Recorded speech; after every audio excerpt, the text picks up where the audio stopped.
వచ్చారు లింక్ ఇస్తాను, దాని మీద ట్యాప్ చేయండి. ట్యాప్ చేస్తే ఇంటర్ఫేస్ అయితే మీకు ఈ విధంగా ఉంటుంది. స్క్రోల్ డౌన్ చేస్తే ఆధార్ లింక్ ఆధార్ ఉంటుంది, దాని మీద ట్యాప్ చేయండి. ట్యాప్ చేసి నెక్స్ట్ ఇంటర్ఫేస్ అయితే ఈ విధంగా ఉంటుంది. ఈ విధంగా వచ్చిన తర్వాత మీరు ఆధార్ నెంబర్ ఎంటర్ చేయండి, తర్వాత పాన్ నెంబర్ ఎంటర్ చేయండి. సబ్మిట్ మీద ట్యాప్ చేసినాక మీ మొబైల్ నెంబర్కి ఓటీపీ వస్తుంది. ఏ మొబైల్కి మీ ఆధార్కి పాన్కి లింక్ అయిందో దానికి ఓటీపీ వస్తుంది. ఓటీపీ ఎంటర్ చేసి సబ్మిట్ చేసేయండి. సబ్మిట్ చేసినాక 1-2 వర్కింగ్ డేస్ మీకైతే ఆటోమేటిక్గా లింక్ అయిపోతుంది గైస్. లింక్ అయినట్టు మన మొబైల్కి మెసేజ్ వస్తుంది అనమాట, your Aadhaar and pan converted link అని. వచ్చిందంటే మనకి లింక్ ఏమో అర్థం గైస్.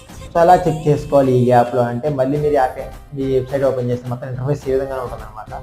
అక్కడే మీకు చెక్ ఆధార్ లింక్ ఉంటుంది గైస్, దాని మీద ట్యాప్ చేయండి. ట్యాప్ చేసినాక మనకు ప్రాసెస్ అవుతుందా, ప్రాసెస్ కంప్లీట్ అయిందా అని వస్తుంది. మీరు ఆల్రెడీ కంప్లీట్ చేశారనుకోండి, ప్రాసెస్ ఏ విధంగా వస్తుంది అనమాట. Your Aadhaar pan already link అని వస్తుంది గైస్. వస్తే మాత్రం మనకు ఆధార్ పాన్ కార్డ్ లింక్ అయిందని అర్థం. అది స్టార్టింగ్లో కూడా మీరు మీ PAN number Aadhaar number enter చేసి సబ్మిట్ చేసినప్పుడు